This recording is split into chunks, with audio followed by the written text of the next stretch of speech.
Hey, good morning to you. We are heading down the mountain from our last stop. We are actually going to circle back into Spain. Alongside the border with France, there are a number of shopping centers on the Spanish side because prices are lower in Spain. That's a cool backpacker. When I was escaping the Boom Festival, I picked up a hitchhiker that was also escaping the Boom Festival. And I believe that was the last time I picked up a hitchhiker, at least in the summer. When this hitchhiker was inside my car and I noticed how filthy he is and sweaty, I didn't have the heart to kick him out again. So I asked him to protect the seat with one of his towels, which he did. But even so, after that journey, my seat was smelling. So I learned my lesson. They have a motorhome parking here up in the mountains. Cool. Limited to 1 day, right? Because do you see all these motorhomes? It's totally packed with motorhomes, right? Thank God they limited the parking here to 1 day. Right up in the mountains, because there's so much motorhomes here running around all the time, like 10,000 of them every. Of course, this is just pure irony. Your joy and your freedoms must always be limited. I can respect limitations, of course, when there's a need for it. In the middle of a city center, I wouldn't even expect to find a motorhome dedicated parking, to be honest, but you know, up here in the mountains, you had a walking trail nearby and that's about it. When these lawmakers go through their education, is that not something they learn? Don't be mean to people? only write a law to solve a real problem? To me, freedom means everything in this world. It means everything. Holy shit, this is tight. Actually, I have to reverse. Yeah, that about does it. Laws, by definition, only takes away freedoms from us. They expressively state what we cannot do, which I understand. But then there has to be a good fucking reason for that law to be written, right? It has to be, beyond any doubt, morally justifiable. Otherwise, that lawmaker ought to fucking go to prison. for having such a negative impact on millions of people. So when I see signs like that, limited, this, that, don't throw a barbecue here in the middle of a fucking parking lot where nothing can catch a fire, blah, blah, blah. It's go fuck them. I find it funny how to be controlled is the norm in life. You know, most people seem to be pretty okay with it. They go to a work environment where they are totally controlled in terms of where they sit, how they sit, what computer screen they have, what hours they are working, where they are working. Well, not me. And could be because of very personal reasons. You know, dating back to my childhood and all of that, which I guess I'm gonna have to disclose at some point in the future. I can't even. Wow, I can pass this guy, but the next one is going to be hard here. Oh, wow. Gosh, had my car been just a little bit bigger, I wouldn't have been able to squeeze through that. Once I had an employer who didn't like me wearing flip-flops. This was a fight we had ongoing for many years. And the managers, you know, they weren't too happy overall with the fact that they could rarely control me. I literally did exactly what I wanted to. I mean, I did my job, and I was very good at my job. There's no question about that. But I was the kind of guy that showed up in the office when I wanted, and I could even skip whole days. Maybe I had some other better things to do that day, you know? Many, many times they threatened my employment, and I was like, go ahead. If you want to fire me for wearing a particular type of shoes. What they didn't like, I mean, I don't think they cared one bit about if I was wearing flip-flops or not. What they didn't like was the fact that they couldn't control me. And they felt that. They couldn't control me like a little puppet. And this is what I believe, this is my personal belief, is that authority and people in power is going to try to exert this power, whether or not there's a rational reason for it. Just out of their own pleasure to be able to suppress fellow human beings. Probably don't apply to all managers in this world or, you know, politicians and lawmakers, but I'm absolutely convinced it does apply to a whole lot of them. Another little narrow street here. You drive on these super tight, narrow streets and all of a sudden there's a big square here. We're down at the ground level now, and as you can see, they grow a lot of corn here. I once lived in a barn with this car, that is a true story, and I learned something interesting, that most of the corn we see around is not for human consumption. They grow all this corn, most of it, to feed the animals we raise, so that we in turn can eat the animals. This road that I'm walking on is France, and on the other side of this river is Spain. And immediately on the other side of this river, you have lots of shopping. This was a pretty tiny shopping center, but I did manage to fill up my bag. So what do we have in here? Super exciting, right? Lots of tobacco. These aren't for me, it's for a friend of mine. Chocolate. This is probably both for me as well as my friends. And of course, I don't even know what this is. Some kind of liquor made out of tequila with a mango flavor. That's cool. I am back at the southwest of France, and I am so happy and thrilled to be in this region. You have no idea. The feeling is just overwhelming.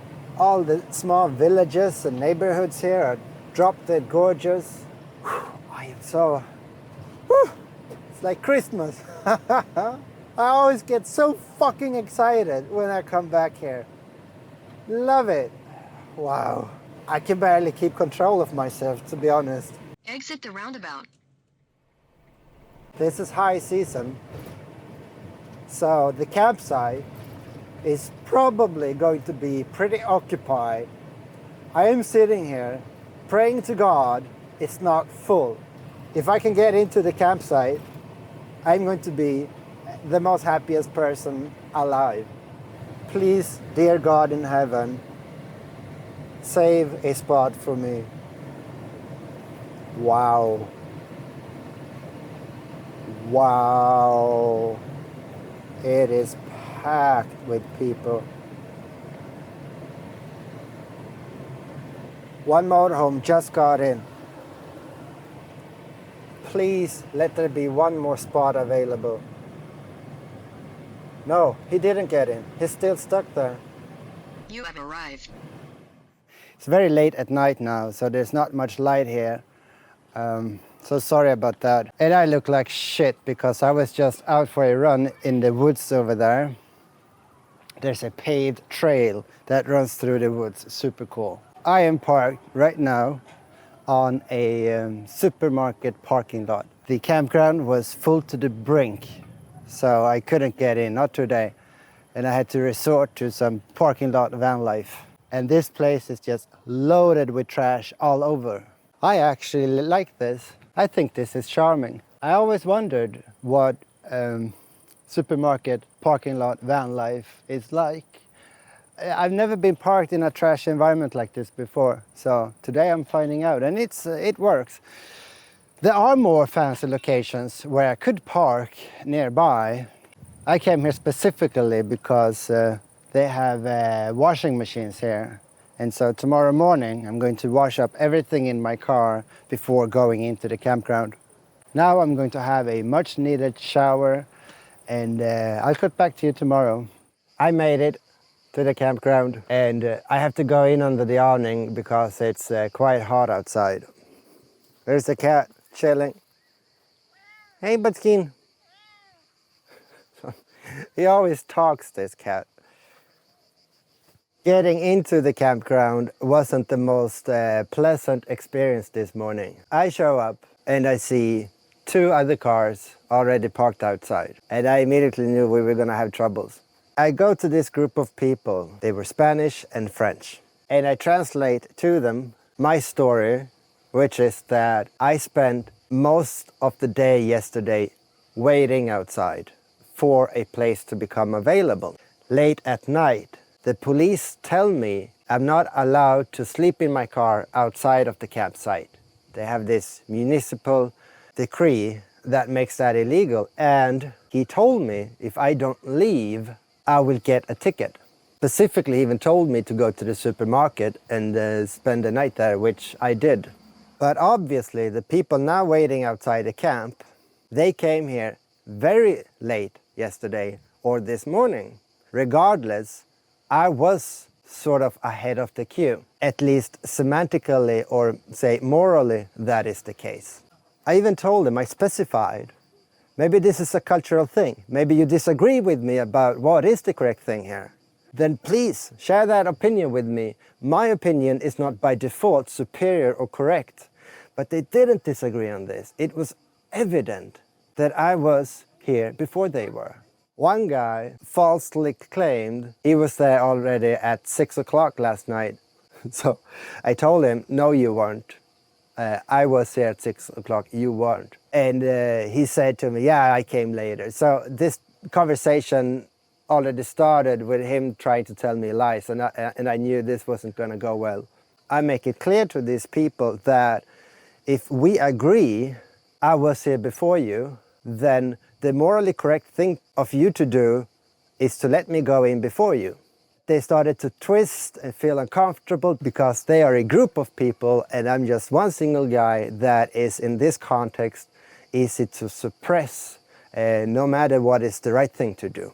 And I push and I say, but look, are you bad people? Is that what this is about? Because if we agree that I was here before you, then you have to do the right thing. The man, he says, never mind what the police told you, I've been here before and this is how we do it. We don't care about being parked illegally, we just stay here the night. I turned to the females and I asked them, what are they gonna do? They were before the guy, so if they let me pass before them, then I don't really care about what the guy thinks for the moment. They had a translation from Spanish to English, give me the phone with their argument, and as they are handing the phone over to me, I could see on their face they weren't comfortable with their own argument. And I read, the text says, well, you could be lying to us about your story. They didn't believe that for 1 second. I just started to laugh when I saw this. They didn't believe that for 1 second. She couldn't hold a straight face. These were all just blanket arguments, gaslighting, in order to suppress and not have to do the right thing. In this moment, a police car drives by. So I stopped the police car. They come out. These were different police officers than the ones who told me last night to leave. And I give them the same story. It was the police who sent me away. Now, if we all agree this is the right thing, then you should, with your authority, let me pass. One police officer, as soon as he read the story, was nodding his head and was, beyond any doubt, absolutely, you were here first, you go in first. The second police officer, he calls on his phone, apparently back to the main office, in order to verify my story. I heard him speak on the phone about a black car. That call is very short. He hung up the call and he just says to me, sure, go ahead. So the police officers waved me in. I thought, great, justice finally prevailed. Go into my car, go up to the main gate. That same police officer who made the call, he is now very aggressive and frustrated. And I roll down my window and I ask him, what are you being aggressive about? You just told me to go in. And I told the police, I'm the good guy. You should be angry with them. In fact, if you did your job now, you would be writing them a ticket because they spent here the night sleeping illegally, right? Not that I believe anyone should ever be called illegal for sleeping in his car on a paved road somewhere. I totally disagree with that. But he wasn't having none of it. He was just shouting dumb, stupid French words, extremely aggressive. And I understood that it has nothing to do with the truth. He knew that he had to let me go because that was the right thing to do, but now he has to deal with this group of people over here. And so again, it was easier for him to channel that frustration against the single guy. And these people, they were happily willing to have me potentially spend a whole second day waiting, or perhaps indefinitely in theory. They couldn't care less about it. It's weird because this isn't necessarily about what is right or objectively true. Isn't it also about just sheer friendliness and being kind to each other instead of ruthless, mean? I've been thinking about this so much, and I tried to put myself in that other position. What would I have done? I don't think I would ever in a million years try to cut him or do this gaslighting where I start shooting blank arguments because I'm so desperate at accomplishing my personal gain at his cost. I don't think I would ever do that. I would be fucking ashamed about it. Such is life. When I live in my car and I move around a lot, I get to see lots of different sides of society and the people. And I have to be honest here, most people are good people and most of my experiences are positive. I get to experience personally, and I see these traits overall in our society, how the truth and the morally right thing to do is not necessarily a top priority.